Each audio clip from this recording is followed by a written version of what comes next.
The 2023 Genesis G80 sedan. Genesis seems to be on a roll lately, and many people seem to be clamoring to get their hands on one of these new Genesis products. We see some minor tweaks and changes for the 2023 model year, but before we get into the video, make sure to like and subscribe as you're entering, and I will have my full review of the G80 from 2021 in my description box and pinned comment for you to check out after this video is done. All right, let's talk about some of the changes here. The interior gets an update. We have a new convex design for the multimedia controller. The 2.5 liter turbocharged 4-cylinder engine with the Sport Prestige package will now get a 12.3 inch 3D digital gauge cluster. This particular model will also come with larger 19-inch wheels and alloy pedals and monoblock front brakes. Some of the additional interior features that you're going to be getting with this 2.5 liter turbo Sport Prestige pack is going to be the driver attention monitor and new sport aluminum trim in the interior. Now here's some of the standard safety equipment that all of the Genesis G80 vehicles are going to come with. It's going to include blind spot monitoring,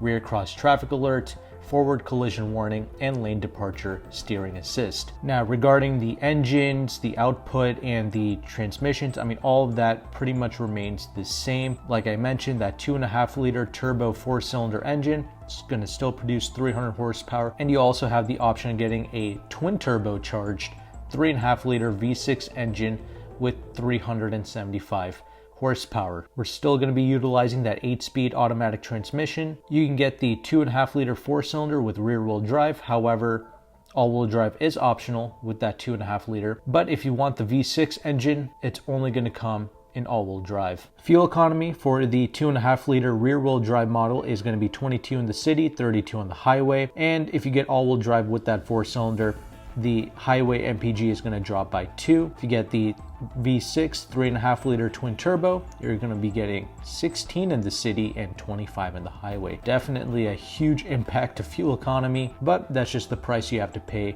for that extra power.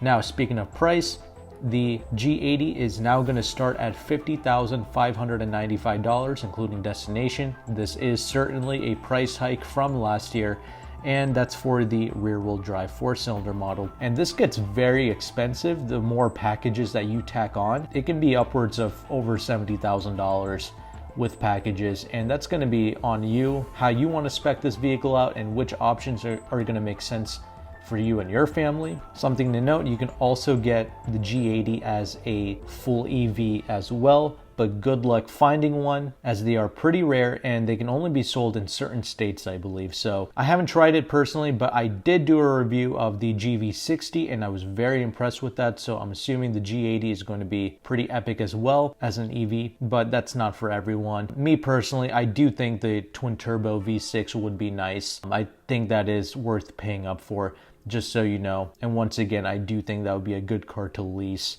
for sure. So let me know your thoughts in the comment section below. Would you buy the G80? And if not, what would you get instead? If you're an owner of a G80, let us know how it's holding up for you. How is the dealer experience? I'm going to have the next video on the end screen here, so check it out and I will see you there.